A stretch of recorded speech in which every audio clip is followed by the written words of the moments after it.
येवला तालुक्यातील मुखेड फाटा परिसरात दोन एसटी बसचा समोरासमोर भीषण अपघात झाला आहे। अर्नाळा, संभाजीनगर आणि हिरकणी या दोन बस एकमेकींना धडकल्याने हा थरार घडला।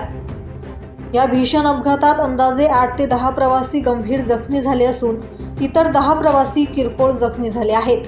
अपघाताचा आवाज इतका भयानक होता की परिसरातील नागरिक तातडीने मदतीसाठी धावून आले। सर्व जखमींना तात्काळ येवला उपजिल्हा रुग्णालयात उपचारासाठी दाखल करण्यात आले आहे।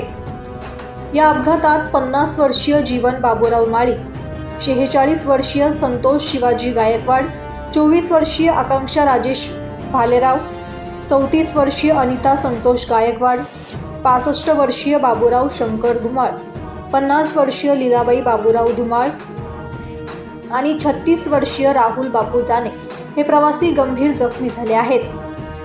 त्यांच्यावर सध्या वैद्यकीय पथकाकडून उपचार सुरू आहेत। अपघाताची माहिती मिळताच शिवसेना शिंदे गटाचे उपजिल्हा प्रमुख आणि सामाजिक कार्यकर्ते अमोल शिंदे यांनी तातडीने उपजिल्हा रुग्णालयात धाव घेतली।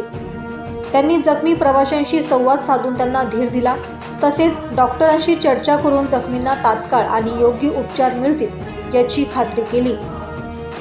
सध्या रुग्णालयात जखमींच्या नातेवाईकांची मोठी गर्दी असून पोलीस प्रशासनाकडून अपघाताचा अधिक तपास केला जात आहे। आज मी येवला या ठिकाणी बजरंग हॉटेलच्या समोरून जात असताना एकदम 2-3 ॲम्ब्युलन्सचा आवाज मला आला। तर ते सिव्हिल हॉस्पिटलकडे वळाल्या त्या ॲम्ब्युलन्स।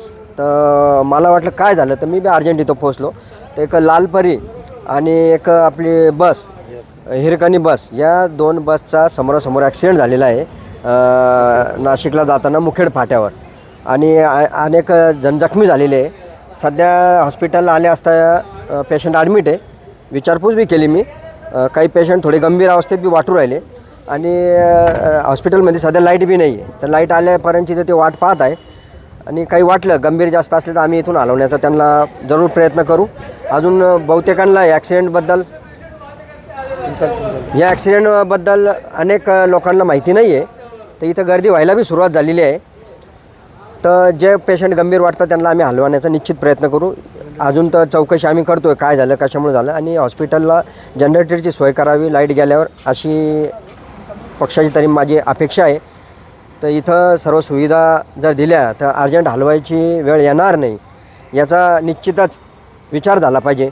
आत्ता जे 2-3 पेशंट पाहिले तर एक्सरे काढायचा तर लाईट नाही, त्याच्यानंतर त्यांना बिचाऱ्यांना हलवायचं आहे तर ते समजून राहिलं हलवावं की इथं ठेवावं, आणि गोरगरीब घरातले पेशंट दिसत आहे।